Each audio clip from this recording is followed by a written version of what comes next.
The Magnificent Seven is an action western directed by Antoine Fuqua and starring Denzel Washington, Chris Pratt, Ethan Hawke and a whole bunch of other actors. The Magnificent Seven is not a perfect movie, far from it, but it is a perfect action western blockbuster. Antoine Fuqua manages to create an homage of classic western movies, but also creating a fun action extravaganza.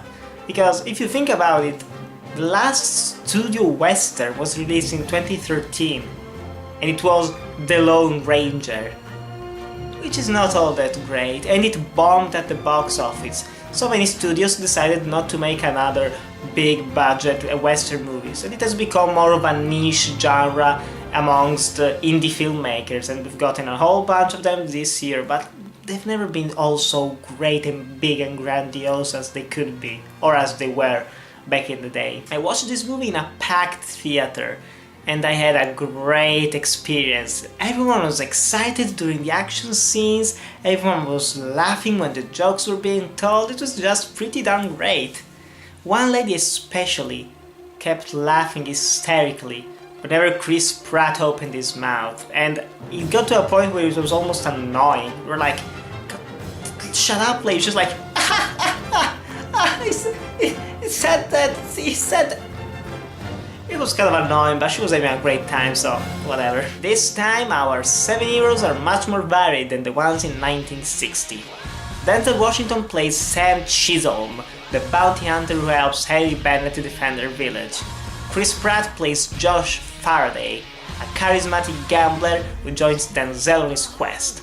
Ethan Hawke plays Goodnight Robichaud, a southerner who is followed by Billy Rocks, played by the awesome Korean actor Byung-hun Lee, as they help each other out during their adventures, and they do have a pretty cool bond and a good relationship that I really liked. Then you have Manuel Garcia Rulfo, who plays a Mexican outlaw who joins the group to get rid of his wanted status. Then you also have Martin Sensmeyer, who plays a Native American who has been banished from his village, so he joins this group in search for redemption.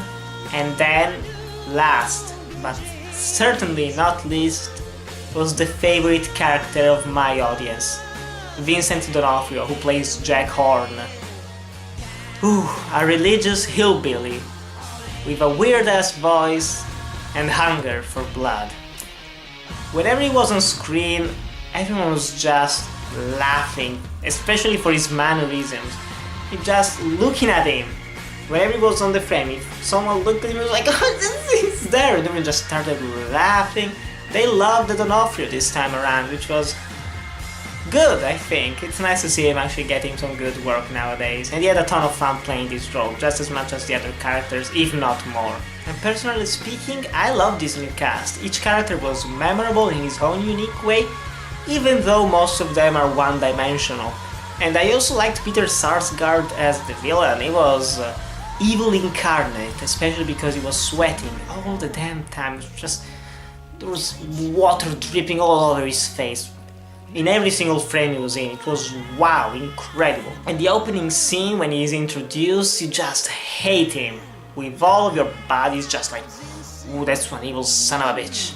Whenever I watch a modern western, the scene that I usually like the most is its shootout. The moment when all the tension explodes and escalates.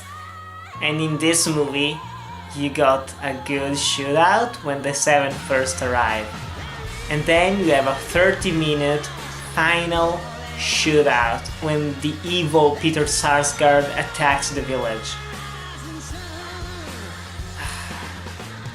There are hundreds of minions, tons of bullets, and it was an amazing action sequence. I loved it, every single second of it. It was a glorious scene to watch, and possibly the best western shootout ever put to film. I'm saying it, better than Django Unchained, better than the ones in the Sergio Leone movies, Good, Bad, Weird, Ugly especially. It was great. While watching it, I became a little kid again. It was ooh, I was just jumping and rocking back and forth, and I was just screaming what was happening on the screen to my friends that were near me. It was like, oh shit, did you see what Denzel just did? He's on the side of a horse and he's shooting people, and Billy Rocks just turned around while he was jumping me there and just shot two guys. It was so...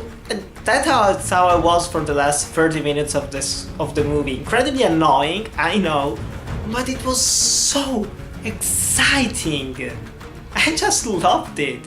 It was amazing. I always wanted to see a really long action sequence in a Western movie. And this one was top notch. I don't think I felt like this after watching a movie since forever. Not even with The Force Awakens, not even with Mad Max Fury Road, which I loved watching.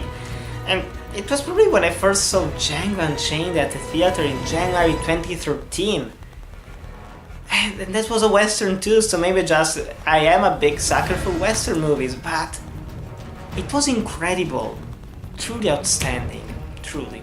The cinematography is excellent, with the action never getting confusing, and with plenty of shots of our heroes riding into the sunset. It was just great Western classic shots, and I loved watching them. And I was also very much surprised by the soundtrack, which is composed by the late James Horner and Simon Franklin. They didn't use the original theme during the movie, they only used it when the credits started, which was nice. But during the movie, the actual original soundtrack that they composed was pretty darn good, and while not as memorable as the original, but none will ever be, it was still very much appropriate. And I actually listened to it, I have the album right now, and it's pretty cool to hear even when you're not watching the movie, which is always a plus for me. The movie is also quite violent for a PG-13, with many moments that caught me by surprise. It was like, wow, they just show that. Oh wow, I did not expect that, okay. And still there are some things that are not all that great. Some of the character motivations for joining the group are not particularly believable, especially for the Indian guy, just appears. Hey, do you want to join us? Okay, that's what happens basically. And there is a small twist near the end of the film that wasn't all that important in my opinion, but it still showed it. And I was like, okay, it changes the message of the original movie in a way, because things are made more personal. But still, this is just nitpicking in my opinion, because otherwise it was excellent. So overall, The Magnificent Seven is an excellent action western extravaganza that I'm sure I'm going to watch countless times on end, because of its likable cast, exciting action, and mind-blowing final set piece. So this is easily the best American action western, not western in general, just action western that has ever been made. And it's second only to 2010's The Good, the Bad, the Weird, the South Korean movie. That's I'm going to make a review for it in the future when I watch it for the 4th time, but oof, I love that movie. I love it. But still guys, have you seen the new Magnificent Seven? Do you want to see it? Tell me in the comments below. Thanks always for watching, remember to like, comment, subscribe, and I'll see you in the next video.